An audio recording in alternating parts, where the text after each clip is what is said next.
Hello and welcome to the Mirror Gaming Walkthrough, the weekly gaming news show. We've got an absolutely packed show for you today and some breaking news, which is the EAFC 24 release date has just leaked, and we've got the man who's reported on this on Mirror Gaming to join us today. We've also got some other news to talk about. We've got the Diablo 4 Season 1, what to expect from that a bit later on this week. The remake train keeps rolling. Red Dead 2, Far Cry, Assassin's Creed, when will it ever end? And also Xbox and Bethesda join Nintendo at Gamescom 2023. We'll be talking about that and much more after the trailer.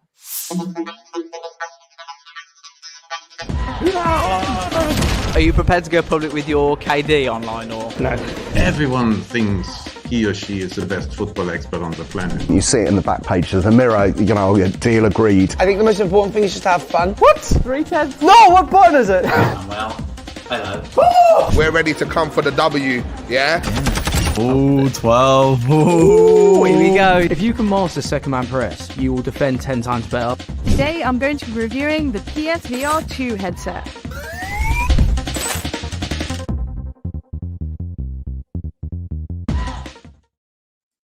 Hello and welcome to the Mirror Gaming Walkthrough. We've got an absolutely packed show for you today, as I said in the intro. Thank you so much for joining me both. Aaron, who's our resident Sony pony. Jasmine, I did not put that on. He put it on himself before he gets called out. Aaron, thank you so much for joining us. How are you? You all right? Yeah, thank you very much for having me. Like you said, I've given myself that title due to all the anger that was festering in the comments from that breakout video that appeared on the channel. I feed off of your anger. I feed off of your fury. You know, everything I said makes sense. That's why it hit deep. That's why it cut deep. But yeah, it's a pleasure to be here as always. Yeah. You're just like Cristiano Ronaldo. You just perform at the highest level when you're feeling that the fans booing at you.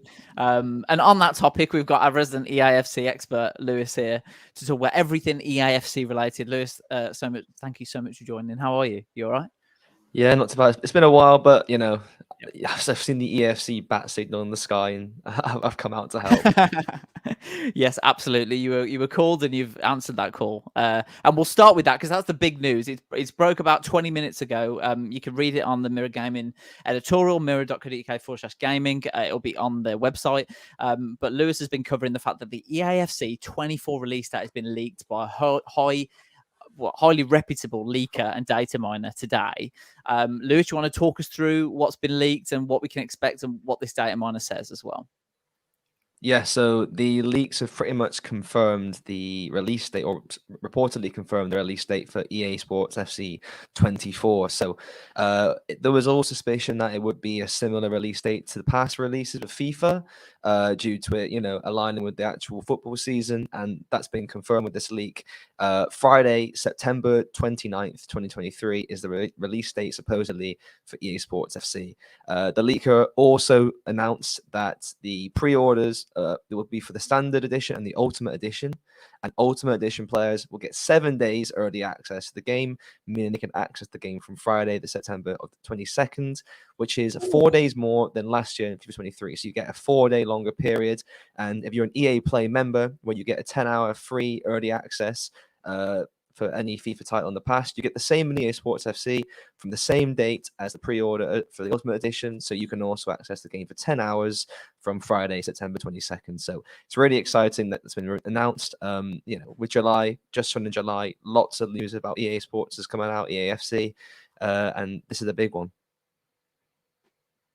Yeah, absolutely. And I think something's really interesting for me as well about this leak is that it's very obvious as well that they refer to it as EA FC 24 or EA Sports FC 24. We haven't had that confirmation yet. It's always been referred to from EA officially as EA Sports FC is the name, but this sort of confirms or reportedly confirms that there will be a numeral on the end of these games, just like we saw with the FIFA series. Do you think that was always going to happen, in your opinion, or do you think they were tempted to go with that one name? What do you think? I think so. Yeah. I think with the number on the end, it sort of confirms that each year you're probably getting a new EA Sports FC. So like they did with FIFA, and it takes away the rumors, I guess, of having one game which has received yearly updates, for example, which would to be honest, bring in EA a lot less money. I think they did it that way. So, and also with the way FIFA is, with the game updating all the time with new players, new transfers, new ratings, it would make sense to have updates all the time in one game. So I think it's the only way to continue the series, the franchise with the new name. So it's not really a surprise, but like you said, it's not being confirmed yet by EA. We'll have to wait and see, but it's looking extremely likely that's going to be a yearly release. Yeah, it's interesting, isn't it? It's a brand new EA Sports game. They've gone away from FIFA. They're doing their own thing. Everything's very new, and yet it feels very familiar. The fact that things are getting leaked, which is something that's been happening again and again with the FIFA series. FIFA 23 has probably been the worst FIFA for leaks. Every promo gets leaked a couple of days before. Every player gets leaked in the promos. We get everything leaked. It seems like EA have got a real issue there in terms of the leaks, and that's just continued what it looks like with FC 24. I mean, do you think does it as if you forget you're a journalist for a minute, as a fan of the games, does that enhance your experience or detract from it? The fact that you get to know so much beforehand. I think it makes it so much worse. Days before a promo comes out now, who's going to be included in the squad. What the rating is going to be, what the stats are going to be, everything that could possibly be said. So when that announcement comes out, it takes away any surprise or any of that element of surprise from it, really. And what annoys me in a way is that it also really impacts the transfer market, I feel. If say, a new promo comes out this Friday and you've got a striker from France in the Premier League included that everyone knows about, people who can connect with him chemistry-wise, their price rockets in value. And it really impacts how everything goes. And I just think it's that fact. I used to love logging on to FIFA 6 p.m. on a Wednesday, team of the week squads out, and you didn't know who was going to be in it, and then you get surprised. You'd be, where's that player, but then there could be an inclusion that really really excited you, but you don't get that anymore. It's the same with like actual real life football transfers. There's no longer the days of being surprised by an announcement. You got someone tweeting out millions of things before of every single step of the way, and it's the same with FIFA, and it looks like it's going to be the same with EA Sports FC, because like you mentioned, the leaks have been happening for months with EA Sports FC. Obviously there's been no announcement from EA yet, anything, so we can't say if they're going to be true or not, but once we start getting announcements from EA, which we should be getting soon, hopefully, we'll start to see if those supposed leaks are true or not, are real, and then if they are, I feel like EA have got a real problems on their hands for the next year. Yeah, and judging by the release window of this leak as well, what this particular leaker has said, it seems like they're following a similar pattern to previous FIFA releases in the lead up to FIFA titles, which also points to the fact that we may be getting news next week, because that's normally mid-July when we're getting news from EA Sports FC. So if we get news next week, then we know that that they're going to follow a similar pattern, and then it makes that leak all the more substantial and more credible, I suppose, as well, which is really interesting. But Aaron, I want your take on this, because I know you're not a big football simulation player yourself. Correct me if I'm wrong. But how do you feel about leaks in general? Do you feel like as a gamer, it's exciting to see leaks and stuff, or do you feel like it ruins the release, or what's your opinion on it? Yeah, no, we're in a unique position, right? In that, like, we're privy to a couple of things, not everything, like ahead of things being officially announced, which I get it. I get the appeal. It's kind of like, hoo tee hee hee hee. Isn't it cool to know what's going on? But then just speaking from Lewis's point, I can see like how on like a weekly or a monthly basis, having these surprises like constantly spoiled, because we were talking about before going live, actually, like we were seeing like the source was corroborated from the same source that regularly leaks the PlayStation Plus lineup ahead of time as well. Hence, that's why we all think that it's pretty reliable. Like September 29th sounds feasible. And for me personally, I don't care as much about PlayStation Plus games as I used to. But like back in the day, if I was like, it'd be like opening a Christmas present. And we just saw that today. Not to detract from the topic too much, but like Xbox come out of nowhere today. We didn't know it was happening. Bang. GTA 5, if you're an Xbox Game Pass member, there you go. It's ready for you to download now. And yeah, I know I'm the one bringing up Xbox Game Pass this time, but it's in a good light for once. So yeah, leaks, they're a bit of a bummer. I know. Had to I squeeze feel it like in. 9 minutes. ticking off the bingo card already. Oh damn. With that one. But no, I know it's one of those things, isn't it? I think we've seen when we first started covering FIFA, Lewis, it was we had the privilege of have a whole week of, oh, okay, we think this promo's coming out on Friday based on previous. We can do a predictions piece on that for the week so that we can let people know what we think. We can use our knowledge to let people know what people think is coming. Same for the team of the week as well. And that element of our coverage is just gone because we just can't. By the time we even think of our predictions, it's leaked already. And I think it also really impacts EA. Like every Wednesday or Thursday, they would tease a squad. They put a loading screen on Ultimate Team where they have the new card design, which no one's seen before. You'd have a nation and a stat, like just one. It's really, really minimal details, but you have people guessing. It just brought a whole like exciting element to the game, which is now no longer there at all. So if you see one of these loading screens now, you're like, well, that's that player and that's that player because I've seen it 3 days ago. And like, the occasional leak in the past, it used to be nowhere near the scale it is now. It used to be, if a squad came out on a Friday, you might get like a few hours before 1 or 2 players, like, oh, here's these players, they're going to be in the squad. And that was quite enjoyable. But now it is, 3 days in advance before the even comes out. You've got every single player, every card, every stat, every SBC, every objective, any packs that are going to be in the store. Absolutely everything in advance. And I think it just takes so much out of the game, honestly. Yeah, absolutely. We've got the piece here live on the mirror.co.uk/gaming site, so you can go and check that out there as well. On the topic of leaks, can I just ask, like, why do you think they keep on happening? Like, this isn't EA specific, but it's kind of like, surely they've been happening long enough now that, like, who is leaking this information and why can't they like plug it? I don't get it. I think it's the question of how they stop it is the main debate, because it just seems like now if you search like FIFA 23 leaks on social, on Twitter for example, there's hundreds of accounts tweeting the same stuff. You don't know who's the original source of them, but we have our like ideas, like Footchair is a very reliable leaker. He's always correct. He's usually the first to announce it. We just don't know how it happens, really. You feel like it's got to be some sort of inside source that's selling the information, or even just making accounts themselves. You don't know what they're really getting from it, because if you were an inside source and you weren't selling the information, you were just making your own account to tweet it. There's no benefit from that at all. I feel like Yeah, I think I would agree. We've got a few comments in the chat. Jasmine's in the chat. Hi, Jasmine. Thank you so much for joining us. She says, I hate leaks, but I'm addicted to looking at them. Yeah, I don't know. Maybe it's different for us because we're sort of covering the game as well. And leaks for us are frustrating because we like being the guys. We like being the people to tell you the news, I suppose, and let you know what's happening. But yeah, as a fan, I'm guessing it could be quite nice to hear things early and stuff.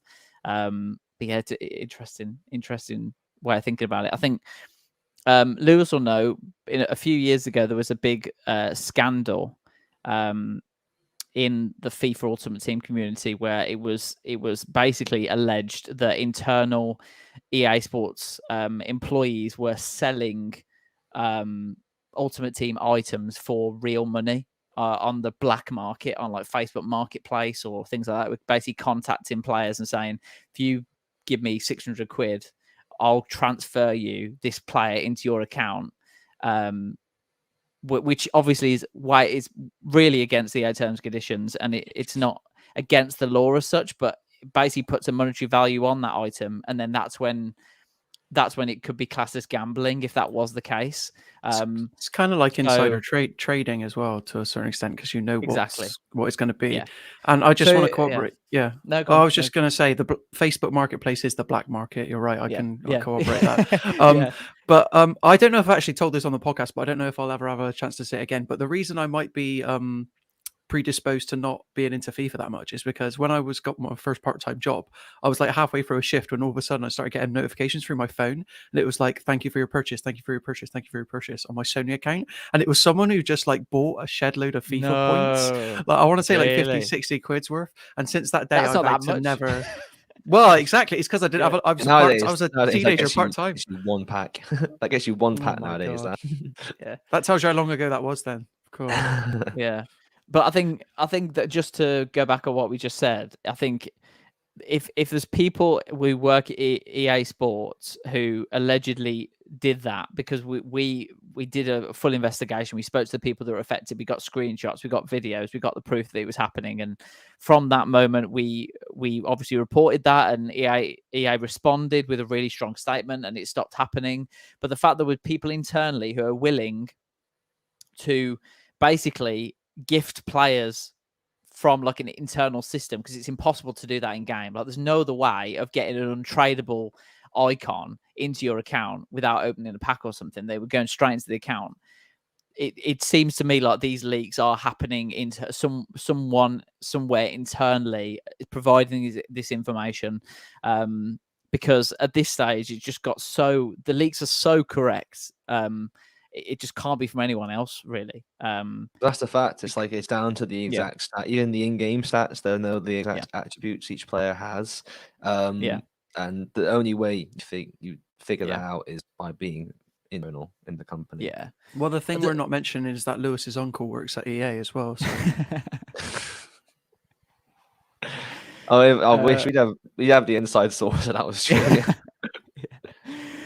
He doesn't. Just for anyone, Lewis's uncle does not work for EA. I have no just uncles inside who work joke. in esports gaming. Yeah. The only other thing I can think is that I'm not privy to the world of data mining, and I sort of know how it works, because there are ways that you can get into internal systems, and there's like raw data there that you sort of have to interpret. Do you know much about this, Aaron? I've heard a lot about data leakers. There is ways to go into like the source pages of different websites, and I have done it before, trying to have a look at stuff. It's very, very difficult to do that. But do you think possibly that might be a reason that there's so many leaks with that game? I don't know, because my experience with data mining specifically are like in relation to like cut content for games that have already released. Like you'll often hear maybe a couple months later or after a big game's released, it's like the highest profile example I can think of is Metal Gear Solid 5, The Phantom Pain, which obviously had a very torturous production cycle. There was a breakup between Konami and Hideo Kojima, and then after the game released, it was like, oh, here's this mysterious chapter. There's reference to it here. Yeah. But in terms of like, I don't. I'll hold my hands up. I'm not entirely sure how like foot points and like team of the week and all that stuff happens. But my impression is that it happens so up to the minute, and so like it's constantly updated, right? So it has to be a source within EA, at least in my opinion. I don't know if this is a fact or not. But Lewis brings up a good point. I don't know what they're getting out of it. So like on the data mining side, I don't think there would be anything to data mine necessarily, because as you said, Nathan, it's really hard to do. But also it's like what you'd be mining yourself. At least in my head, that's how it worked. But I might be wrong. What I do know is within EA Sports, there's a content team who do all the content for FUT. And they're the people that manage the FUT database, add these new items, do SBCs. There's a whole team who manages that. So unless someone's got access to that database, it's very hard to leak the players that are going to be included, because we don't know as players what if there was no leaks at all, as I said before, we wouldn't know the players that have been added to FUT until the very minute that EA tweet it out or they press the button at 6 p.m. Normally it's 6 p.m. UK time on a Wednesday or Friday. A promo normally drops. So Team of the Week's normally Wednesday and a big promo is normally Friday. Until that button is pressed at 6 p.m. and the players get added to the game, we can see them. No one knows, apart from internal, which players are coming. So that would basically back up what you said, Aaron, there with I feel like the leaks. A way you could try and get rid of it, if I was EA, which is me, is on that. Are you watching EA? If you're watching, listen on that whole. Tell your uncle. Take for each once a week, have like one person taken off the content team until the leaks stop. One person comes off from he's cut off from any information for a week and nothing is announced, and you sort of know, okay, well that's a bit fishy, isn't it?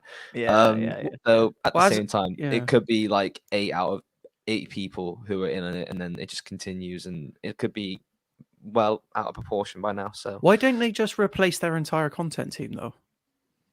Like, if that is the problem, I don't want anyone to lose their jobs or whatever. But I was going to say, no. But I was also going to say, like, I imagine they're very difficult to like fire anyway because of the things they already know and like how it works anyway. So I don't know. You might want to keep them sweet. You might want to do the opposite. Yeah, well, I don't know how the system works, but it's Like, Yeah. feed everyone false information and see if that goes out. Like, Yeah, I like Lewis's yeah. Russian roulette kind of approach. Yeah, I Yeah. feel like I've Seems- seen that yeah. in a film. Is it like The Godfather or something like that? I've seen where they round up the leaker, the rat, or something. Or The There's something where Departed. like It's the I've watched a Departed. TV Yeah, they show. make them all sit in a room Departed. and they've That's got to it. write down all their info, haven't they? Another method Yeah. is you could tell them all different things, and then the one that makes it out is like, oh, it's that one. I told this person that, you know. Yeah. Yeah, There has been some things with Foot Sheriff in particular. I think Foot Sheriff, Aaron, if you don't know who he is, or they Foot are, Sheriff. sorry. Oh, Foot this Sheriff. is a leaker, not a guy A who works at leaker. EA. Okay. No, Foot Sheriff is a leaker on Twitter. Foot Sheriff has got more followers on Twitter than the official EA help account. That's crazy. Yeah. 1 million followers. For Unbelievable. leaks. They're clearly good at what they do. What can you say? So when they started, so there's been a few times, Lewis. I'm talking about the Ronaldo. There was a Ronaldo card, wasn't there, that was supposed to come? Ronaldo SBC. He really Yeah. bigged it up. He put it out exclusive. Like, this is coming to That was Ultimate Team. 2 years ago or last Yeah. year, FIFA 22, I think. I think it might have been last year, but Yeah. for context, Aaron, this Ronaldo card is probably the best card in the game. Very rare. It's the and blue eyes it white was dragon really- of FIFA. Essentially, yeah. Lewis And it won't was know what gonna that be is, I don't released- think, but... No, it'll be released as an SPC, which means anyone can complete him, anyone can get him. Unlike a pack where it's complete chance, like anyone has the ability to get this card. That was the context behind it. So he said it was coming to Ultimate Team, to an SPC, really picked it up. Gabriel Jesus Footmus. Do you remember that? Do you remember that thing as well? Yeah. By the way, there they has never been came out. times. There has been times where it seems like that maybe's been trying to happen internally, where they feed information or something happens where they say this is coming and they pull it at the last minute. Maybe they are doing those sort of tests, but it hasn't helped because the leaks are more rampant than ever. So even recently, I think it must have been a mistake, but I'm pretty sure that a few leakers announced that Muller will be coming to the Shapeshifter squad, and he hasn't received a card. Neither Muller, not the Icon or the Bayern Munich one, I'm pretty sure. And they all came out after being like, "Oh, apologies, we were wrong on this one." It was like a one-off. But obviously, like, loads tweeted that he would be coming to the squad because obviously someone's given out the information to everyone, and then they all apologized. So there wasn't like an original source for it. Yeah. Well, I think for players and us, it'd be better that if there was no leaks, and I hope that EA can stop the leaks because, it'd just be better for everyone. And I think something that did give me hope was that EA Sports FC wasn't leaked before it was announced. So there's hope there that they know that maybe there's a group of people they can trust internally, and whether they're not on the content team or not is. But look what's happened now. Look what's just happened. Yeah, but I mean, they're a data miner, aren't they? Is it Bill? Bill Kun? They're a data miner, aren't they? A leaker. So, well, I guess we'll just see because like the logo that was never leaked once. That wasn't leaked. That came out. Yeah. They wanted it to. That didn't come out at all, which was quite surprised based off their track record with leaks. So like we'll see. There's so many leaks around there right now, like women's players and Ultimate Team and online career mode, and there's hundreds of different leaks. So we'll see when they finally announce the game. Are they in there or not? I'm gonna guess that there's a ball in it, and that you have to get it in the back of the net in order to win. Ooh. Ideally, we don't know yet. That would be groundbreaking. That was absolutely. Watch this space, everyone. Yeah, there's a lot of uncle chat in our chat, so I'm just gonna go. So James is in. Thanks so much for watching, James. I hope you're well, mate. He says Uncle Bobby Kotick. Yeah, there's no Uncle Bobby Kotick in this chat. Don't worry. Jasmine also says Aaron's uncle works at Sony. Well, of course. Nathan's at Xbox and Lewis has one at EA. Bloody hell, you guys are well connected. Jasmine, stop talking about it. Right. Yeah. How did they get on news? Yeah. Exactly. But there's also stuff that wasn't leaked. So David Jackson, VP of Brand at EA Sports, who we interviewed a couple of weeks ago ahead of the launch of EA Sports FC, went on a La Liga live stream to talk a bit more about Hypermotion V, which is the the successor to Hypermotion 2.0, which will consist of 80 times the amount of animations of FIFA 23, including 590 million frames of advanced 11v11 game capture.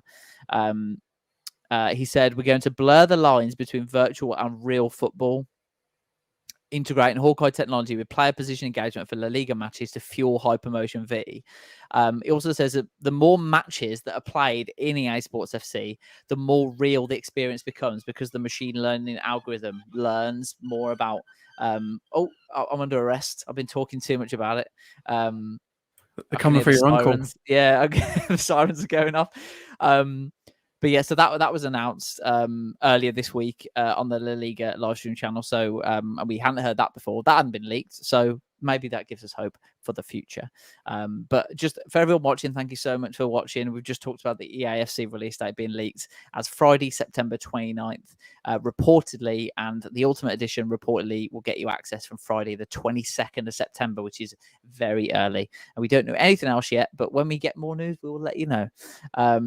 Let's go on to our next topic then. Shall we go on to the remake train that keeps rolling? Because I know Aaron's got some thoughts about that. Over the last week or so, we've got reports that Red Dead Redemption, Far Cry, and then Assassin's Creed Black Flag potentially all could have remakes in the works. We've seen a couple of remakes this year already with Dead Space and Resident Evil 4 as well. The remake train keeps rolling. This segment is gonna be called. Aaron, are you excited? Are you disappointed? How do you feel? Tell us. Come on, tell the people. This year has been a great year for games, as I'll keep saying. Like, it's unprecedented. I think we're going to look back at 2023 and be like, wow, that was a banger of a year.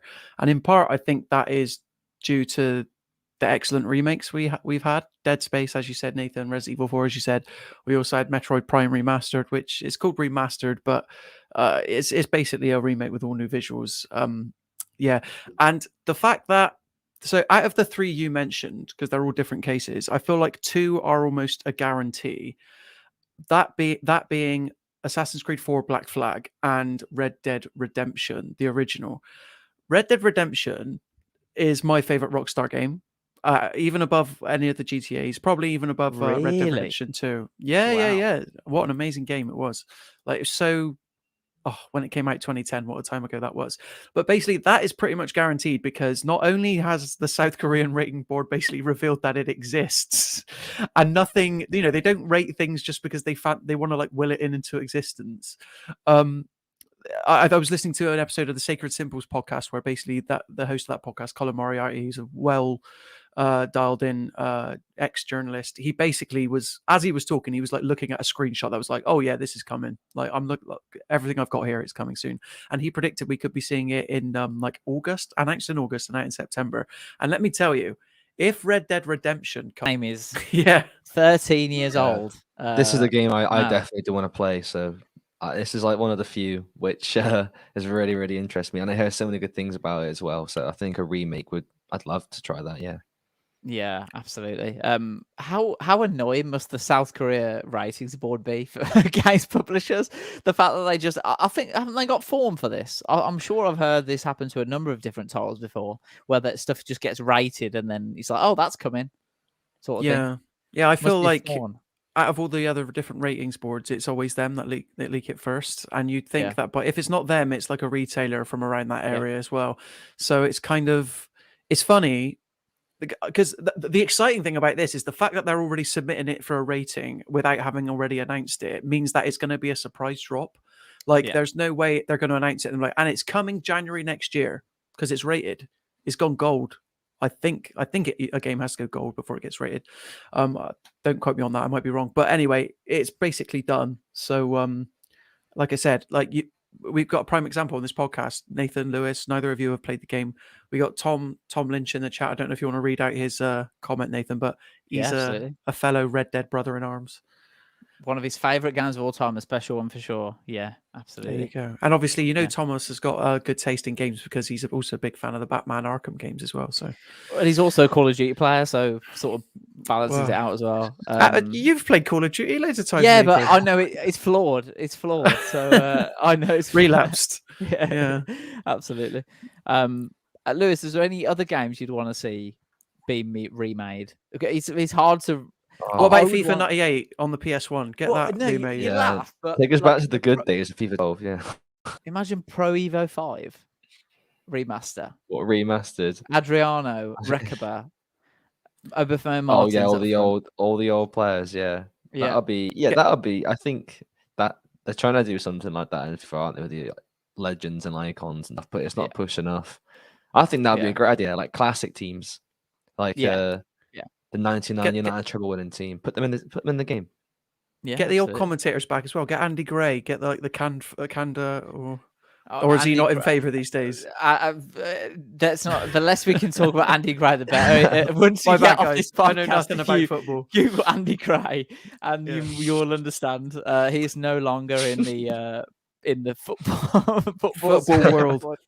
But Martin Tyler would be that. Yeah, there you go. Martin I was just you got to get Peter Drury on it.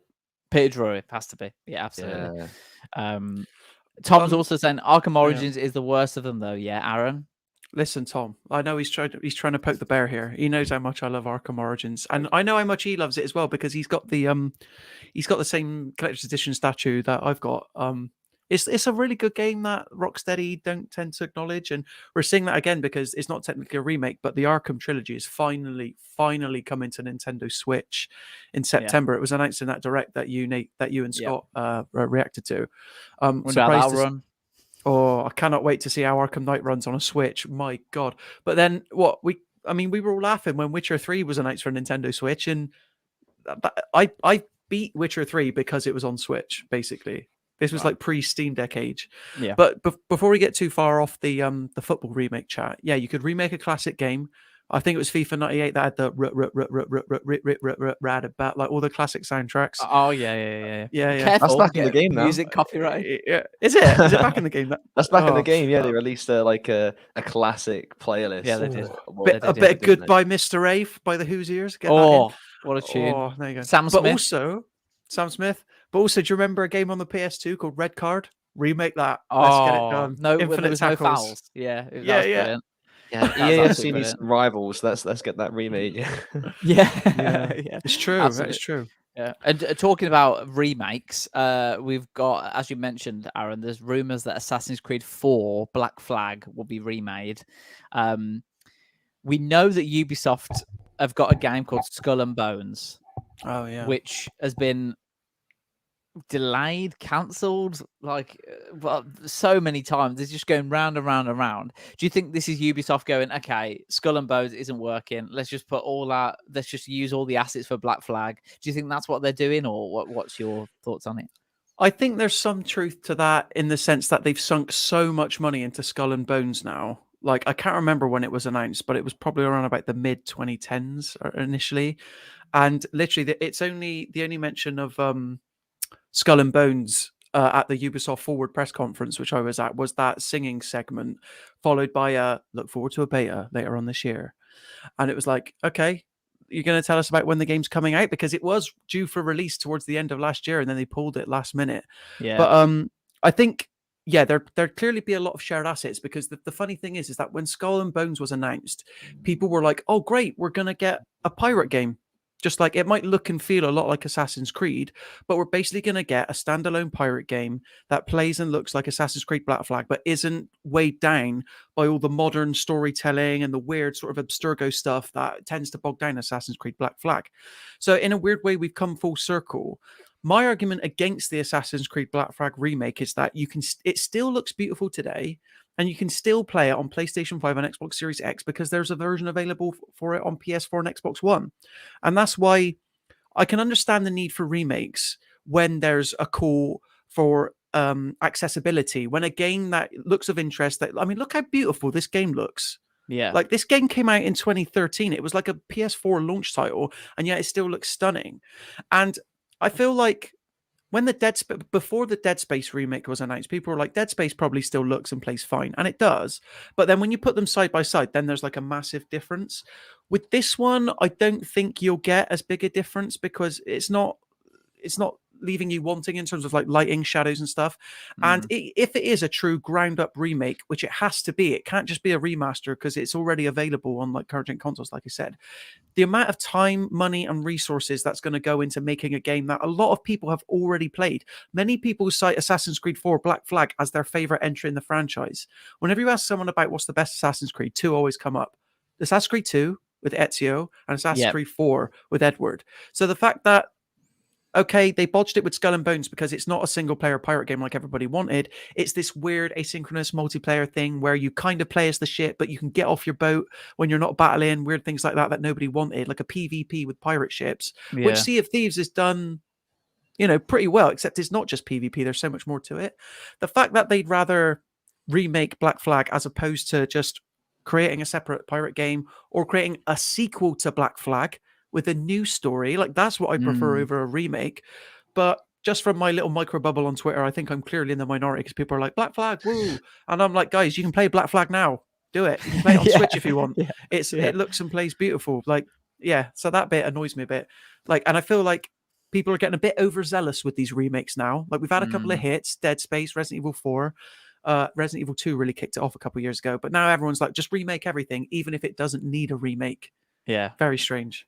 Games that you can play now on current gen consoles to be remade, that seems weird to me. Yeah. Like, you and can this play game's it now. This game's so large as well. It's like so big because you can go on like to the islands and stuff. I'm like, I mean, they're having trouble getting a Sands of Time remake out. Like they announced that like 3 years ago, and then they delayed it at the beginning of this year. It's still not got a release date.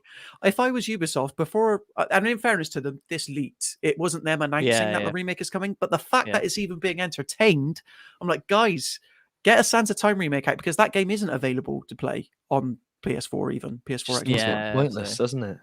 Are there on like the topic of remakes, I guess it's sort of on topic. You obviously know a lot more about this than me. Are there any games which like in development should have been made but never got released that are like big games that you'd like to see? As in games that are announced that have just like never come out? Yeah, or like even games that are like were ages ago, like were in development and just were never released, like it just went dead. Yeah, I'm trying to think. I mean, again, to use the Ubisoft example, there's that Beyond Good and Evil 2 game, which was a bit weird because they had Joseph Gordon-Levitt come out on stage at the like E3 conference where they last showed it. It was just a big cinematic trailer, and it looked like an entirely different game. The original Beyond Good and Evil was a PS2 action adventure, kind of like a Zelda game where you were in this cool steampunk cyberpunk world, and then suddenly they've transferred it into this like massive big cityscape where you're joined by multiple characters. So that game, they've not technically cancelled it, but I doubt we'll be seeing it anytime soon. And then before that, The Last Guardian was kind of like this white whale of like, is it ever going to come out? Is it ever going to come out? And then lo and behold, it did come out in the PS4 generation. But in terms of games that have been announced that I'd like to see come out, I'm struggling to think of anything like this. Yeah, I don't know. But I agree with you, Lewis. Like, focus on the games you've announced and are trying to get out, like Skull and Bones, as opposed to pouring your effort into other things. I guess the announcement, you said it's a leak, but it's probably just to keep people happy, isn't it? Yeah. I'm just looking at a list of games, high-profile games announced that have no release date. We've got Prince of Persia: Sands of Time. We've already mentioned that. Metroid Prime 4. Yeah, that is true. So that was announced. Got a whole article about 20 E3 games that were never released, which is really interesting to look through because I recognize the name of a lot of these games and I remember them being announced, and I just can't remember. Hit us with them. Let's go. Scalebound. Cancelled. Cancelled. Loads of Star Wars games. Tom Clancy's 13. Yeah. Tom Clancy's Rainbow Six Patriots. Wild. Strong E3 showcase. A couple of other ones. Battle Cry. Agent.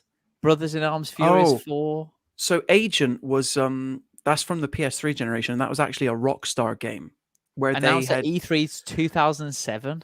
Yeah, and the thing is, like, it was announced in 2007. Nobody had heard from it since, but Rockstar kept renewing the IP name for like multiple years after, assuming that it was still coming. But they've never touched it since. And to answer Lewis's question, Star Wars 1313 would be a great game to get released. It'll never happen, but if people aren't familiar, go and look up the gameplay for Star Wars 1313 because it looked awesome. Yeah, absolutely. So we're just watching the Skull and Bones gameplay overview here that was released 11 months ago. Will be available November 8th, which it won't. We can confirm that it won't. Will we ever see this? Will this ever see the light of day? How confident are you based on this gameplay trailer? Like I said, it looks sort of semi-ready. Do you know what? I think the problem is they've sunk too much money into it. It's changed like trajectories, like midway through development, I would guess. And now Ubisoft just don't know what to do with it. Like, do we make it free to play? Because it's probably not going to sell that well. If I had to guess, I'm going to use it again, unfortunately, guys. If I was Ubisoft right now, I'd be like, just sell it to Microsoft for how many millions and get it on Game Pass for day one. Like, that would, like, because I think the morbid curiosity of people would get that. What's the going rate at the moment for 68 billion for an acquisition? So I'm sure Ubisoft would be happy with that. A couple of others to mention. In the Valley of the Gods, time elapsed since announcement 2 years, 4 months. It was announced at the 2017 Game Awards, a first-person adventure game set in 1920s Egypt. There's also Witchfire from developer The Astronauts was also announced at 2017, still in development apparently. Skull and Bones, since it was announced in E3 2017. Yeah, I told mid 2010. Wow. Yeah. Wow. Payday 3 was first confirmed in May 2016. That's finally coming out. Finally Preview coming rounds out. for that came out this month. Yeah, it exists. Yeah, absolutely. The Talos Principle 2. That's coming out. Still in development. That's coming out. This needs to be updated. I'm not going to tell you which website I'm on, but this website needs to be updated. Two Worlds 3 was announced 4 years ago. Not a confusing title at all. Two Worlds 3. I know. 1, 2, 3. System Shock 3 was announced 4 years, 4 months ago. We just got the remake for System Shock, funny enough. The oldest game on this list, Dead Island 2. We've got that, haven't we? It came out this year. It came out, yeah. We streamed it with Shivani. Yeah, that was we did, 5 years, 10 months since this article was last updated. Star Citizen is playable, but it's still in alpha. Hell Raid was announced 7 years ago. Nathan, you're just making up game names now. Hell Raid. I'm genuinely on. So Agent was first announced 10 months ago, apparently. Yeah, and we still haven't got it. But you've already mentioned Beyond Good and Evil 2. Is that you've mentioned that already? So that was first announced 11 years and 10 months ago. There was a gameplay demo. I think that's the current world, if it's a world record, record holder for the longest time between announcement and we've never cancelled it. Do you know what I mean? Yeah. They're keeping it in their back pocket, sort of thing. Clearly. Yeah, absolutely. We've got a comment from Will. Hi, Will. Thanks so much for watching, mate. He said FIFA Street remake. Yes. FIFA Street. That's amazing. So Volta is the worst game mode that's gone into FIFA in years. It's awful. It's so bad. Actually, saying that, the mini games are fun. You got some friends to play with.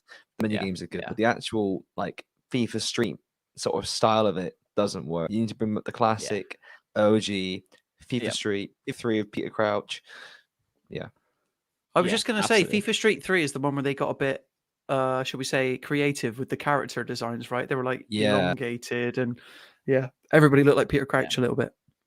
Yeah, absolutely. Yeah. And talking of new things happening, Xbox and Bethesda will join Nintendo at Gamescom 2023. Xbox and Bethesda have got a very busy year, but they've squeezed it into their schedule for 2023. So their presence at Gamescom 2023 was confirmed by the official Gamescom Twitter account earlier today. They said, breaking, Xbox and Bethesda will join us on the show floor for Gamescom 2023. Fellow industry titan Nintendo announced back in April that it would be attending, but Sony, by extension PlayStation, reportedly won't be at the event. That's according to Games Market, a German publication, via VGC. obviously, their presence at Gamescom makes sense considering that Starfield will be announced will be released less than 2 weeks after the event closes on August 27th of this year. And then they've also got Forza Motorsport coming out in October as well. Games. It seems like. Do you think Sony are missing out with all these publishers suddenly deciding and tech giants suddenly coming to Gamescom? Do you feel like Sony have they've assumed that no one's going to go, so they got nah, but then everyone's actually going now? It seems like maybe they might get FOMO in a month or two. Yeah, obviously the annoying thing is that like to have an exhibit at a convention the size of Gamescom takes months and months in the planning. Yes. So I honestly feel like if PlayStation were going, we'd probably hear about it right now. I was until this news broke, I was under the impression that maybe I'd heard somewhere that PlayStation did confirm it was going, but clearly I must have been misinformed. But it makes a lot of sense now for Nintendo back in April, because the whole thing was, it's like, well, after Zelda, what have they really got? And then 2 weeks ago, we got, they've got like 3 or 4 big games coming out before the end of the year. Actually, like they're giving the Nintendo Switch the appropriate swan song. I know Scott McRae, who's a freelance news writer for us at the Mirror Gaming. He's really excited about the prospect of potentially getting hands on with Super Mario Wonder, because it's like a 4-player sort of like co-op platforming game. Yeah. They've not confirmed whether or not it will be playable at Gamescom. But on that note, I think you said about Starfield, it comes out 2 weeks later. What a perfect opportunity to finally get Starfield into people's hands. Show us how confident you are about this game. You just had a great Starfield Direct. Everyone is literally at the peak of their hype. And I'll be watching very closely to see whether or not they do make Starfield available to at least the press. Maybe not the public, but at least the press at the end of August as part of Gamescom. Because if they don't, then that is going to send major alarm bells ringing in my head. So in a way, I'm kind of like impressed that they are, because they did have a big blowout for Summer Game Fest a couple of weeks back last month. And now it seems like, I doubt they'll go as big again. They're not going to have a showcase or anything. Obviously, Jeff Keighley has his opening night live segment. But the fact that they're there at all when they could just basically keep their heads low until the release of Starfield, I think it says a lot about how confident they are about that game and its state that it's in. Yeah, and the fact that Xbox and Bethesda are going, Starfield's got to be there, right? They've got 100. Oh yes, yeah, 100%. It's going to be there. Aaron, are you just saying that, or do you just want to get your hands on it and play it yourself? Well, this is the thing. Like, see, I can be nice about Xbox when it makes sense, and this, like, we could be about. This is a major turning point. Starfield could come out. We saw their 2024 lineup, and if they could just ride this wave. I'm being honest when I say, like, guys, you might not even need Activision for it. Keep the 68 billion. I mean, yeah, if you do pull out of the deal, you've got to give Bobby Kotick 3 billion, but eat the loss because Avowed's looking great. All those games they showed in the showcase, but Starfield is the one, and Todd Howard and the team know it. Yeah. I still think there's going to be a lot of bugs at launch. A game of that size, past precedent says there's going to be. If it's less buggy than Cyberpunk, they're onto a winner. As sad as that is to say. Less buggy than Cyberpunk is not a good bar, though. Not to derail us too much, but did you see a couple of weeks ago where a designer from CD Projekt Red was like, I think people gave us a hard time when Cyberpunk came out. It wasn't that the quote was, it was fashionable to say that Cyberpunk was bad or something, was the quote. And then I just, on my Twitter, it was just constant screenshots of day one Cyberpunk where it's like textures not loading in, like the game constantly crashing. Yeah. Aaron, I was there.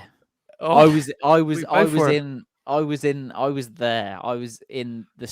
Night City, and there was just people. There was people floating on imaginary steps and imaginary chairs, and there was people just like float. It looked like Redfall, to be honest, like floating vampires everywhere, and another Bethesda game. But yeah, I think Bethesda. Yeah, sorry, Bethesda. But yeah, I think Starfield, you're right. Starfield had a great Starfield Direct, and it got me hyped. But there are a few little alarm bells that are ringing that I've sort of wanted to ignore, but I don't think I can. There's over 1,000 planets. Only 100 will have life. I know. According to Todd Howard. That means there's 900 planets with nothing on it. But you know, the annoying thing is that they can just say that's scientifically accurate. Most Yeah, planets don't have life on them. yeah. And I we should have thought this at the time when they originally revealed Starfield and he went 1,000 planets. Everyone was like, "How are you going to make that work?" And now we're a couple months out from launch, just like, "Oh, I see." Right. Yeah, and I think the phrase procedurally generated was dropped as well, which we haven't heard before confirmed, which is the same technology they use in No Man's Sky, which sort of randomizes. It's basically a clever way of saying it randomizes planets' resources and things. And yeah, I know it's technically realistic that not every planet would have a life on, but it's still like. So can you go to every single planet in the game? Apparently, that's what they say. Yeah. Because it's like, still worth put like a little frog on each planet, so then you can say. Well, I mean, I suppose they could argue that there's like microbes that you can't see or something, which technically would mean there's life. People are there. They're just the life is there. It's just invisible. They're just specks. Yeah, yeah, just bits of carbon. The other alarm bell for me is that there's no ground vehicles. What at all? Really? Just flight? No ground vehicles. So you have to walk everywhere in the planet, and to go from place to place on a planet, like from point of interest to point of interest on a planet, you have to get back into your ship, go out of the atmosphere, and then come back in on that place that you want to. Yeah. See, like stuff like this. It's like, okay, guys, cutting some corners, aren't we? I mean, Tom in the chat has already said it. We called it a few weeks back. Too good to be true. Starfield is shaping up to be. What that you phrase that like Yoda? Too good to be true. Always Starfield two is there shaping are. up to be. Yeah. Yeah, but I'm trying not to. Like, I've got my blinkers on a little bit with Starfield because I want it to be good so desperately. But there are little things like that that are just making me think, okay, that's not the greatest thing to have in a game. But I think, and I'm not saying you're doing this, Nathan, but people have got Starfield on this pedestal of like it has to be the game of all time. And Phil You're not Spencer's saying I am putting it on the pedestal. I am putting it on the pedestal. Oh, okay. Yeah, right, you are. Yeah, that's fine. I think but it could be one of the best games ever made. I think people are forgetting. Oh, I don't know about that because people like Skyrim. But what was I going to say? Oh, I completely lost my train of thought now. That's annoying. Sorry. Put it on the pedestal. Put on a pedestal. Oh, yeah, that's it. People are forgetting that however good this game is, however ambitious, however big in scope, it's still a game that's been made by people with hands that have a finite amount of time. Do you know what I mean? Like it cannot. There's no way they'd populate 1,000 worth of planets. And I'm really interested to see. I mean, I say interested to see. I already know the answer. But you know how in like Mass Effect, you'll go to a planet, but that planet is like 4 buildings. Yeah. Like you're not walking around like the size of like Earth, are you? Like, oh, here's the equivalent to China. Here's that. So like it's Yeah, for all we know that each planet could be absolutely tiny. Like they could be the smallest planets that ever exist. They're just calling it a planet when it's not really a planet. Like Pluto. Just to cut corners, yeah. And I feel like, I understand your point, Nathan. You don't want to go in with like extremely high expectations in a way because you're trying to avoid being let down. Yeah. But if he is, that's only because Bethesda has set those expectations. Do you know what I mean? From everything they've said, and now they're trying to run it back so long as well. Yeah, it's not my fault. When was Starfield announced? That you got to be getting for 10 years for that. Yeah, that is it's been in the work for a long time. The first new IP for 25 years. Bethesda said, I think.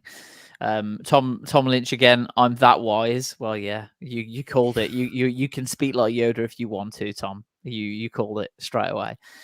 This game's been in production since mid 2018, apparently, according to. That's not that long. Yeah. So it's like a 5-year dev cycle, which is about average these days. So for 1,000 planets, I think Matt made a YouTube a short on our YouTube channel. You can go check out where he talked about the fact that he thinks that's a major oversight. The fact that it's going to be potentially a walking simulator if there's no like ground vehicles or anything.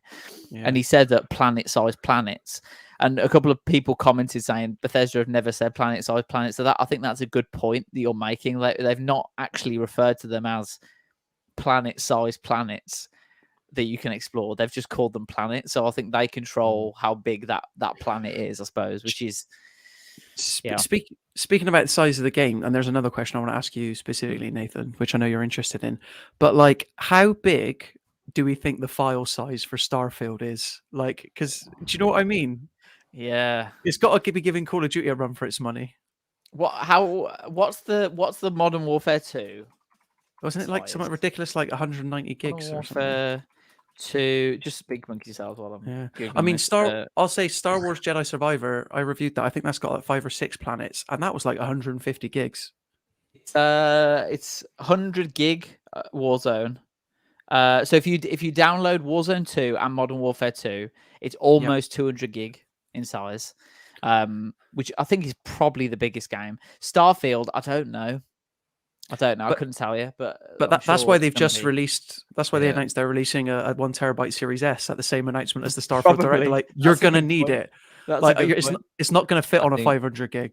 Just start drafting up the story already about it being the biggest game of all time, because you know what's gonna happen. Save yourself.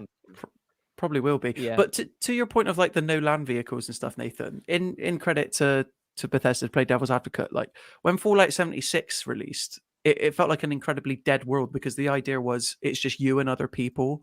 They're like other players. They're like no NPCs.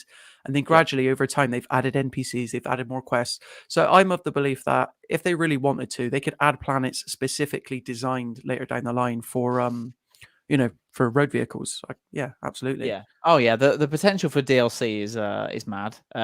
So this is a planet here. If I just go back, it actually said the name of the planet as well. This is Alpha Centauri. That's Earth, isn't it? I thought, yeah. Isn't Alpha Centauri Earth? I've heard that before. Yeah. I don't know what the main planet is. Is it something? It begins with a T, the one that you start your adventure on, but isn't Earth? They haven't confirmed this yet, so I don't know. But isn't Earth not there or something? Didn't they say that? I don't know, but it looks. No, I do, mate. I was too busy watching a woman steal all the sandwiches and putting them on a bed or whatever. Oh, here we go. So this is where New Atlantis is. So it looks like there's certain points you can actually land your craft. And there's a moon there, Lewis. There's your little Pluto moon there. So I mean, we don't know is the question. We literally don't know how big the planets will be. But yeah, Pluto. Do they teach Pluto in schools anymore as a planet? Because it got officially redesignated, didn't it? As a dwarf planet now. I think a satellite. Oh, didn't they change it to a satellite? Dwarf planet it was called. Yeah. Maybe they've updated it again. Maybe they've disrespected Pluto even more since me and Lewis were in school. I'll have a look. Because yeah, have a look. Have a look. We'll do it live. Yeah, go on. No. Go. Oh, I was just gonna say, because it's annoying, really, because how I remember the planet names are Mummy's Vacuum eats manky junk, sucking up nasty parsnips, but Mummy's Vacuum doesn't suck up anything now because Pluto's not a planet. Anyway, the vacuum's broke. It's a dwarf planet. Sorry, it's a dwarf planet. It is a technically. So is it actually a planet though? It's technically still a planet, just it's not apparently it is no longer big enough to be classed. Get as NASA on the phone. Planet. What are you doing over there? He said it's no longer a full slide. I don't think there's probably more dwarf planets, isn't there? So I doubt it's part of like the big. It's like the big six in the Premier League. It's not part. Is Jasmine still watching? Yeah. Always comes back to football. If Jasmine's still in the chat, I mean, she went to school not long ago, so if she could let us know if it was taught to her in school, she can let us know. Will's in the chat. If they're selling it as 1,000 planets, they should be huge. Well, yeah, absolutely.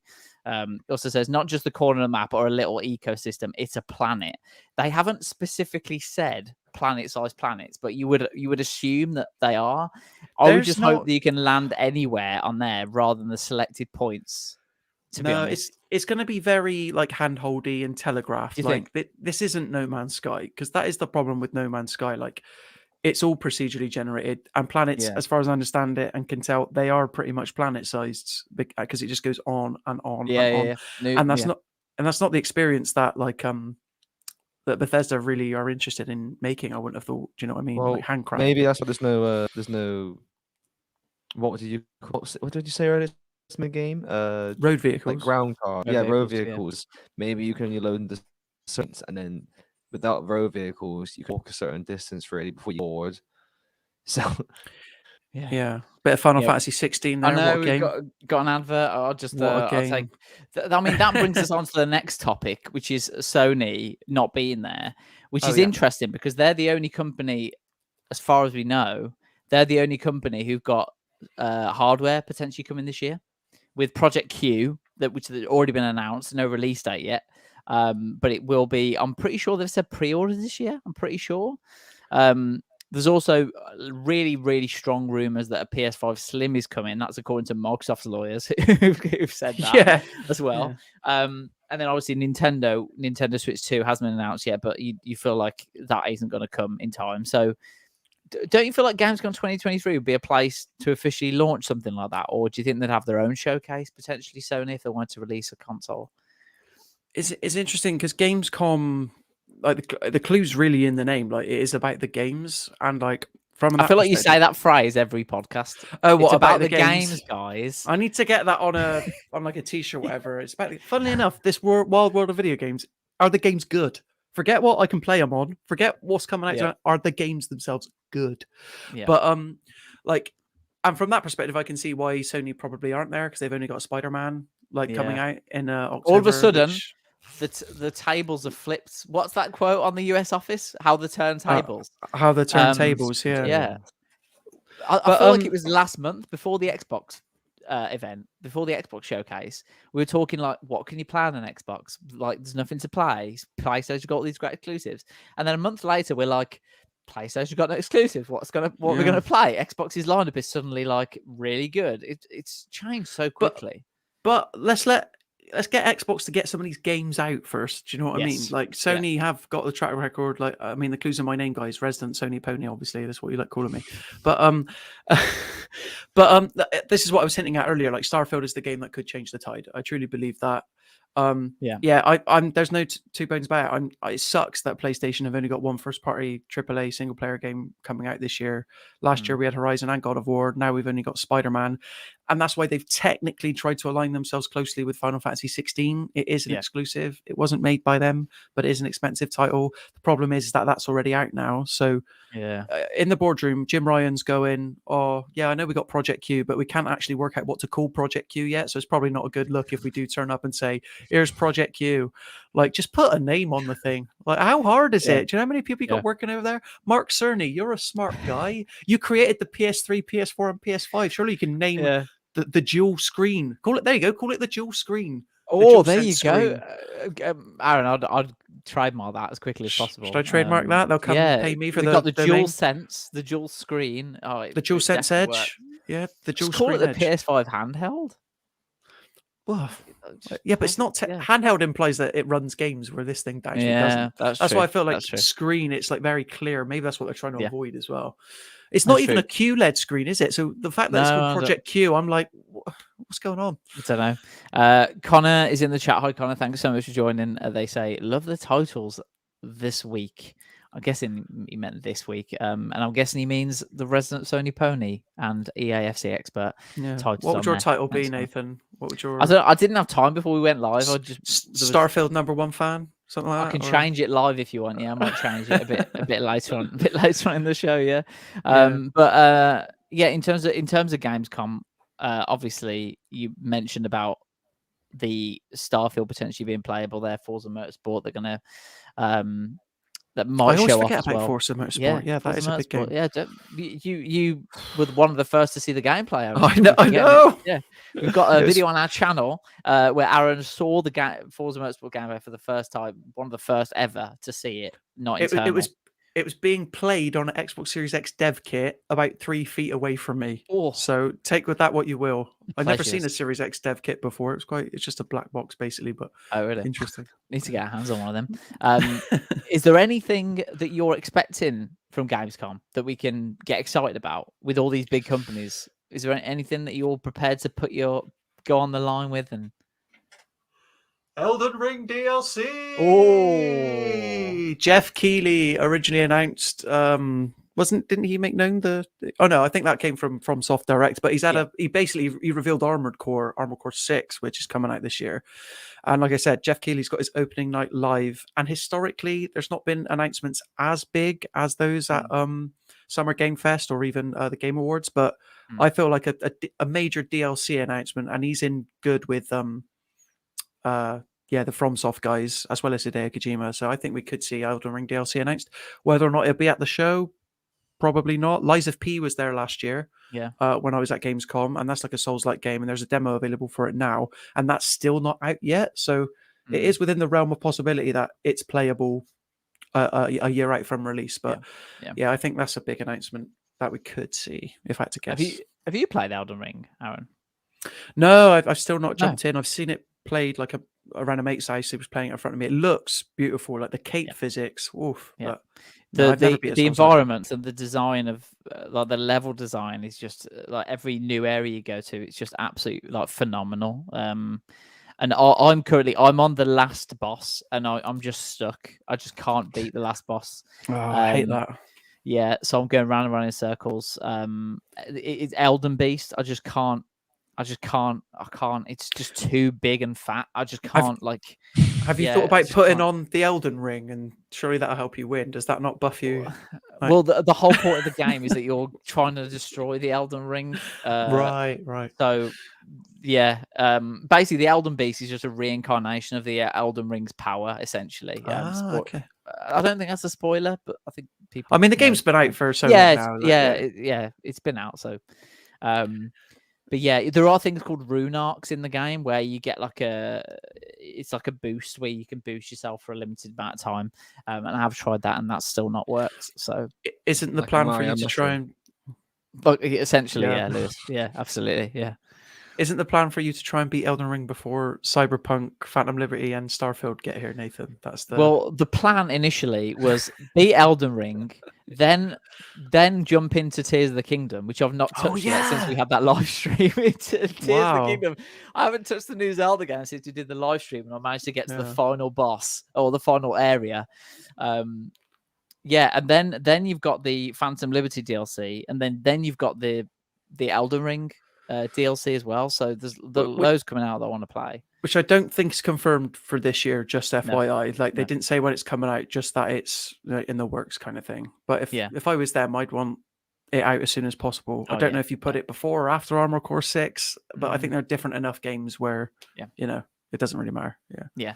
Well, if anyone has beaten Elden Ring and they can give me tips for Elden Beast, please get in touch on the chat. I'll leave a comment, please. I'm struggling. I just can't. Have you ever tried following like a YouTube tutorial about how to beat the final boss? Of course I have. Of course I have. Hours. I've watched hours of YouTube tutorials. Pausing every 3 seconds and just copying their exact move. I think the thing with Elden Ring is that you can have so many different builds and different weapons, and you can customize your character in certain ways where you can have different levels, and they give you different powers and things, and different weapons have different effects depending on what level you are. And there are easy ways to do this particular boss if you're a sorcerer to use certain incantations, but I've always gone for the melee build sort of thing.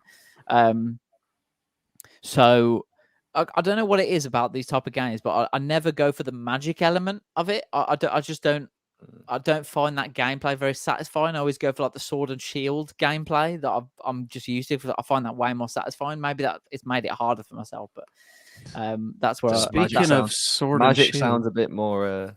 Magic sounds a bit more dangerous and helpful than a sword and shield, to be honest. So yeah, but that would mean redo my whole character, which is just so long at this stage. Can you do that? Can you change you can't change your class once a campaign started, or you can? You can just change it all up. You can change, like, you can reallocate your points and stuff. You need something called a larval tier to do that, but you can do it. But yeah, I don't know. I'd rather be like a sorcerer than like a humble knight with a sword and shield. You know. Let's get you streaming it, Lewis. Let's get you. Yes, please. Let's. Have you ever played Elden Ring or seen anyone play it? No, I haven't. No, never. I think you should. So these are the videos I've been. I mean, this is way off topic now, guys. So I really hope Xbox is coming to Gamescom. What more do you need to know? I really hope that you're enjoying this segue. But this is the cheese with magic. For anyone who's this is the Elden Beast we're looking at. Yeah, this is the Elden Beast. Yeah, so these are the sort of things you can do with magic. Is he going to do magic? It makes it look so easy. I don't think they even get hit. Oh, okay, it does get hit. Yeah, look, that's the sort of magic they're doing. It just doesn't feel very, like, I don't know. Does it feel too easy in a way? Like you feel like Yeah. it'd be a lot easier like that. Yeah, I've watched so many of these videos, guys. Honestly, I just can't do it. So if there's anyone in the chat who knows how to beat Elden Beast, please let me know, and I'll be forever in your debt. The only other thing I could do is there's something you can do to call other players from other games that want to help you out. So I might do that and just hope that they know how to beat this last boss. But that feels Nathan, if you had a PS5, you could just leave Elden Ring and play Demon Souls. yeah, I know, back but to it. I'm so close. I just need to finish His it. life is on hold until he finishes. Yeah, I can't Yeah. even. I can't even pick up my Switch until I finish this. Honestly, I just can't. I just I am need to clear. surprised. I'm shocked you haven't really touched Tears of the Kingdom because of this.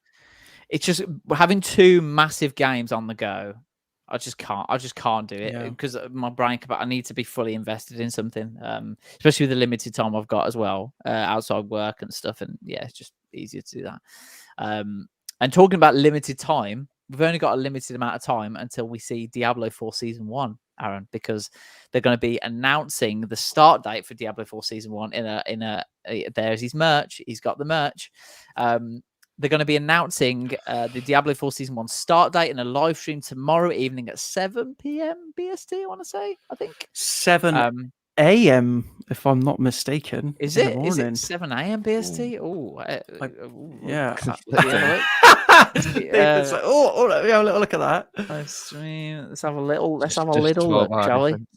We're consummate professionals on this channel. So it's 2 p.m. EDT. Yeah.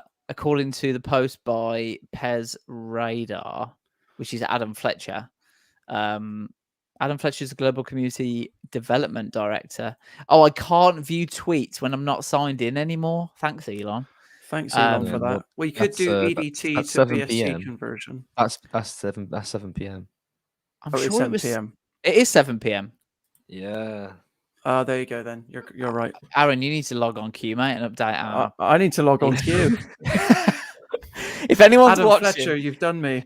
Yeah, if any of the Mirror Gaming teams in, I can do it as we're talking. Don't worry, I can do it. Okay, cool. Yeah, just Thank you very much.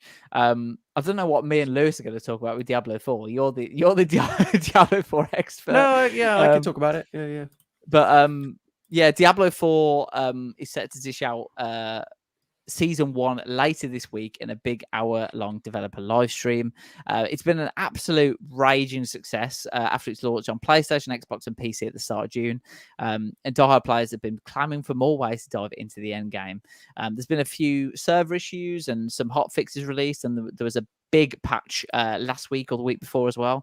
But Season 1 is what most players are wanting more details on, and according to a global community developer that we cannot see at the moment on Twitter. The live stream begin at 7 p.m. BST tomorrow. What are you expecting from the show? Obviously, you're expecting the Season 1 release date, but what Season 1 juicy deets are you wanting to see, Aaron? Yeah, it's weird now because like this is going to be the only period in Diablo 4's life cycle where there's not going to be a season like attached to it. So, and obviously the reason Activision Blizzard did that is so people can get used to how this version of Diablo feels, get a better sense of the world, and all that jazz. And it's Diablo is the sort of game that attracts like a very dedicated and diehard like user base. So they're very feverish, shall we say, for Diablo 4 Season 1, which, as we say, they've already mentioned in the lead up to the release that is coming sometime in mid-July. Well, now we've got this developer live stream coming tomorrow at 7 p.m. BST. And it's basically, what they've said is that the first 15 minutes are going to be taken up by Diablo Immortal, which is a mobile game that caused obviously loads of controversy. Like, do you guys not have phones? Like that classic moment. Yeah, and then the rest of the live stream is going to be taken up. They reckon it's going to go for 60 minutes. So that leaves 45 minutes for them to not only detail, obviously, when and what time, like the date specifically, and what time it goes live worldwide for people, Diablo 4 Season 1, but obviously what's included as well. And they've already said that it's going to include new mechanics, potentially, which I'm intrigued in, because how are you going to change the fundamental mechanics of the game compared to when you're not playing in a season? And also storylines as well. So, obviously, if you're new to Diablo, it probably came as quite of a shock to you to learn that you're not going to be able to take your current character into the new season. You'll have to start a season from level 1 essentially, and certain waypoints and objectives across the map are going to reset entirely. So that includes strongholds, dungeons, waypoints, everything apart from the altars of Lilith, I believe. But your map will still stay like out of the fog, so you can tell where everything is already. You need to have beaten the campaign already in order to access the seasonal journey, which makes up Diablo 4 Season 1. So anyway, to stop harping on, sake of the sound of my own voice, we're going to get the release date, we're going to get the start time, but also this will be the first time that we get a proper look at what a Diablo 4 battle pass and how that's going to function. So we already know there's going to be 100 tiers to the battle pass. 63 are only unlockable if you pay for it, but 27 are free to everybody. And the battle pass is a go when season 1 arrives. Is exciting, and the battle pass is cosmetic only. It is important to point out. So it's not pay to win, even though it's primarily a PvE game, but there are PvP elements. Yeah, you can, only cosmetics. Why would they make people make new characters for season 1? What's the reason behind that? This is something. So I've played Diablo 3. I've beat it through twice, but I've never engaged in the season journey. But this is how it usually happens, Right, and it is. okay. And in Diablo 4, it's tied to like a currency called renown, which relates to the dominancy of the map. Because the weird thing is like if you enter the first season with like a level 80 or a level 100 character, which is the max, there's just going to be no incentive for you to want to tick off these objectives. Right. And from everything I've read around it, from everything I've written up about it, it's Activision Blizzard's way of making the game feel new again, or as new as possible, because it's kind of like it's a season. Each season is kind of like a director's cut of the campaign. Like you can just go and do the story again if you want, but along the way there's going to be more things to see, like storylines, more mechanics to engage in. They've not spoken to this yet, but maybe we're going to get some extra skill tree options per each class, which may affect what the best build for a character is. Again, they've not said this.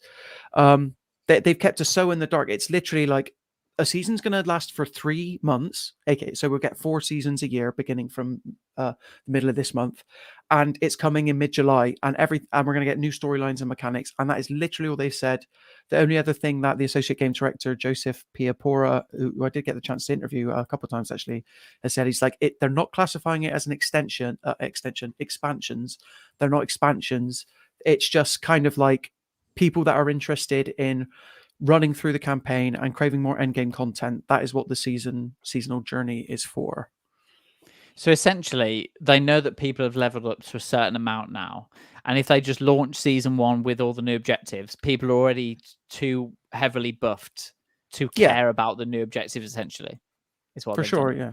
They want to give you an incentive, right? And because you'll just burn through the new content, what little new content there is going to be really with your like level 100 character, as opposed to but they do let you skip the main campaign. So if you so when season 1 arrives at the beginning, you'll have a choice to just skip to the end, so that you don't have to worry about main campaign content if you want, but your character is still going to be relatively leveled, and that includes access to your mount as well, which is an important factor. They're not, because usually in the main campaign you need to reach Act 4 in order to gain access to your horse. So they are making it easy for you to get around and tackle whichever objective, whichever new storyline you want to engage in, but they don't want to just completely drop you in over leveled and for you to have no incentive to play through a season at all. Because at the end of the day, what they're trying to incentivize you to do, let's call it like it is, guys, they want you to ideally pay for the battle pass. Look at these cool cosmetic items, and as far as I understand it, again, we'll know for sure when the live stream happens tomorrow. I don't believe that certain cosmetic items are tied to certain classes, because that's not how the majority of gear pieces work currently in Diablo 4. It reminds me a lot of, and obviously you guys, well, Nathan, you're familiar with Fortnite. I bet FIFA's its own thing, but it's sounding like I got big into Call of Duty Black Ops Cold War when that first came out. And similarly, how you could unlock the battle pass without any money, just through doing tasks in the game. And, you'd unlock free things, be like, oh, but that character's cool. And if I get a few more COD points, I can unlock that. That seems to be the carrot and stick method that the Diablo 4 seasons are designed around. Yeah, there's something very similar in foot, isn't there, with the season progress, and the more matches and objectives you play, you earn more packs and special players as well and stuff. So I think it's a really clever way of doing things like And with each new season, it's completely reset. So there's new items to get and stuff. So yeah, it's a really, really clever way of doing it. From someone who is a big fan of Diablo games, and speaking of someone who's never played one, I've been quite surprised about just how big Diablo 4 has become. I mean, I was watching a Hot Ones episode, Oh, right. and they were sponsored by Diablo 4, and I was like, such like a worldwide appeal of Hot Ones as like a YouTube channel and a YouTube episode for them to be for them to have a campaign on that channel and on that particular segment is a big deal. And I've seen it on billboards and loads. They've really marketed it. Yeah, they've marketed it really, really well. There was that limited edition guitar. There was Megan Fox telling you, yeah. I mean, yeah. So do you think that that's the reason why it's so popular, or do you think it's that mixed with other things? Because it feels like a lot more like, I don't want to say, sort of a lot more non-Diablo 4 players non-Diablo players jumping into Diablo 4 more so with other iterations in the Diablo series. Why do you think that is? Yeah, no, I totally agree. I do think they have gone really aggressive with the marketing. Like, we're talking multiple millions of pounds or dollars, whatever, have been poured into making you know about this game, which is quite ballsy considering like the time in which it released, like in between Zelda and Final Fantasy 16. Like, they really hedged their bets. But I think it's twofold. For one thing, as I'm always going to say, the game is good. It's like a really satisfying and addictive gameplay loop. It's just because originally Diablo was a PC game, and the old gamer joke is that Diablo, before World of Warcraft was like really took off, it was like Diablo was the game where you just sit hunched over at your laptop or your PC, constantly clicking, and making the numbers go up. Well, Diablo 4 is the first time that the game has also come to PlayStation and Xbox as well as PC. So you're obviously going to attract an audience that maybe weren't there on day one and caught up in the excitement for previous Diablo games like Diablo 3. Other than that, I think it's kind of, like I said, it's just a really good game. They've poured lots of marketing money in it, and it's a really, really good game. What else can you say? Diablo 4, get it played. 5 out of 5. It's all about the games, guys. I'm never going to live that down, am I? It's true though, isn't it? If you've got a good game, it doesn't matter, what genre of game it is, what type of game it is. If it's a good game, you will get that appeal. Well, this is the first like live service-ified version of the game as well. So I think that's people love a live service component, games, don't they, these days? Well, but you joke, but like I'm not the live service game guy. Like I put 150 hours into the original Destiny, which I'm aware is not a lot compared to Nathan's Football Manager track record, anyway. But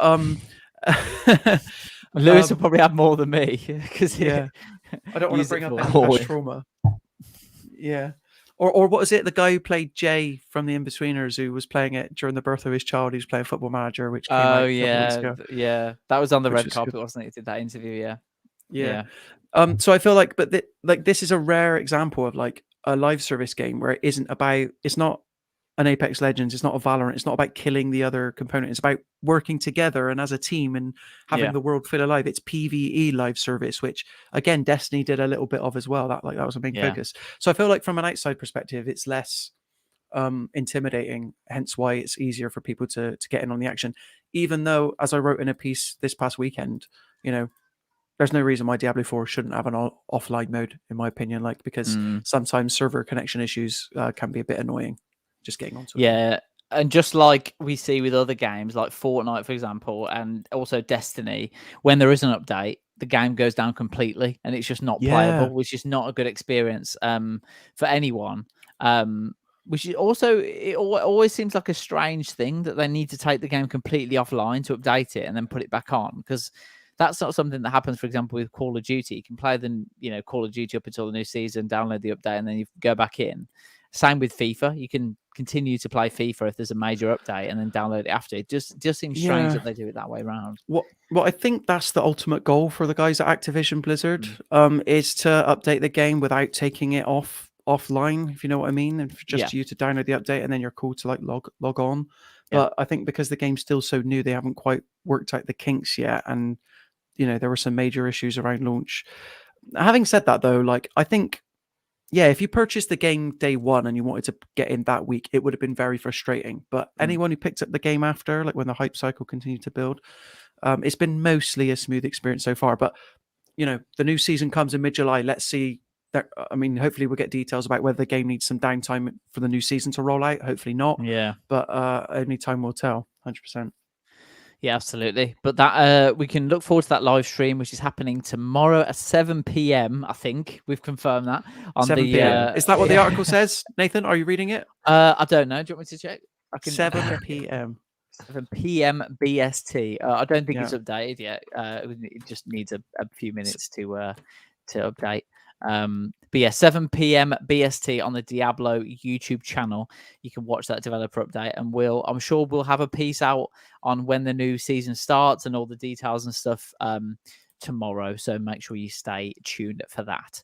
But I think that's all we got time for today, guys. Thank you so much for joining us. I cannot believe you haven't noticed my little headline thing. I've had it in for quite a while. But yeah, let me know what you think. Oh yeah, I didn't even know. I've changed mine as well. Yeah.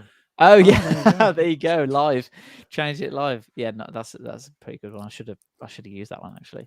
I've just been swept up in all the Diablo 4 hype that I can't even. Yeah, you've got the merch. You've got everything. Yeah, that's it. That is it. Is there any like special edition Diablo 4 controllers or anything? I'm sure. Wouldn't you snap them up? There was like a limited edition Xbox Series X, but it was that annoying thing where it's not just off the shelf to buy. You've got to enter a draft, and they only make like 5 of them, and then they're like, "Oh, look, a new Xbox is coming out." Yeah, of course it is, guys. Yeah, absolutely. Well, if you're watching Activision Blizzard, make some special edition Diablo 4 stuff, and Aaron will snap them up off your hands. And a bit more cash, at least. Yeah. Well, I mean, they need to fund their Activision. They don't need to. They're being bought out, so they probably don't need the money because they're getting a big old check apparently in the next few. Well, who knows where they'll go through? But I'm going. Decision next week on the FTC case. That's when it's expected. So on next week's podcast, Nathan may or may not be here to discuss, but it could be a big show. Yeah, absolutely. I might be phoning in from somewhere next week. That is all I'm going to say. Barbados from the beach. That's how much this man enjoys talking about games, people, even on holiday. No, I'm joking.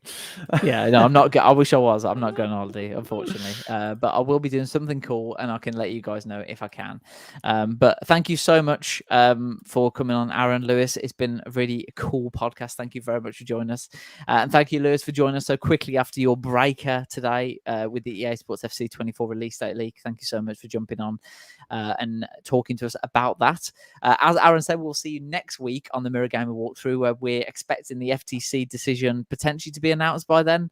We'll have to see. We can always talk about that and see what else is happening in games media and the general games industry as well over the next week. I'm sure there'll be stuff happening. But for this week, I've been Nathan, the Mirror Gaming editor. Thank you, Aaron, again. Thank you, Lewis, again, for a wonderful show. We will see you guys next week on the Mirror Gamer walkthrough at 4 p.m. BST. Have a good week, and we'll see you next week. Bye-bye. See you later.